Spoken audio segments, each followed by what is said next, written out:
একজন সাক্ষী হতে পেরে এবং আপনাদের মাধ্যমে এই রায় কার্যকর করার ব্যাপারে এই অঙ্গনে একজন সদস্য আমি আমাকে গর্বিত অনুভব করছি।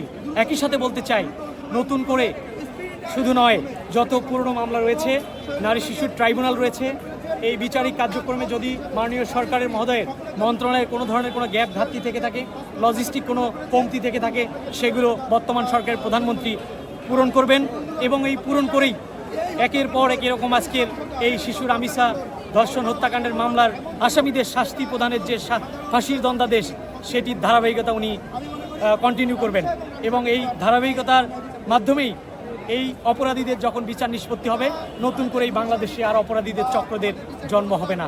যখনই জন্ম হবে না, তখন আমরা আমাদের স্বমহিমায় সবিনয়ে প্রত্যেকের জায়গা থেকে এই দেশের আইনের শাসন পরিপূর্ণভাবে দেখতে পারবো।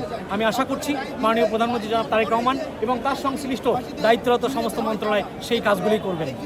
প্রশ্ন করতে চাই যে আদালতের রায়ের আগে রামিসার বাবার কোনো দাবি ছিল কিনা এবং আসামি সোহেল এবং সবাইকে কোনো কথা বলেছিল শিশু রামিসার বাবার কোনো দাবি ছিল কিনা?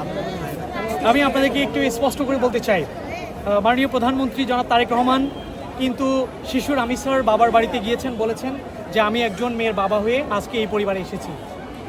শিশু রামিসার বাবা জনাব তারেক রহমান ওই বাড়িতে যাওয়ার আগে বলেছিলেন উনি বিচার পাবে কিনা বা বিচার পাওয়ার যে প্রবণতা সেটি বাংলাদেশে নাই।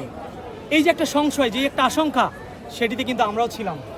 কিন্তু মাননীয় প্রধানমন্ত্রী জনাব তারেক রহমান এবং তার দায়িত্বশীল সমস্ত মন্ত্রী মহোদয়ের কর্তা ব্যক্তিবর্গ আজকে দেখিয়ে দিলেন যে না, আইনের শাসন প্রতিষ্ঠা জনাব তারেক রহমানের লক্ষ্য।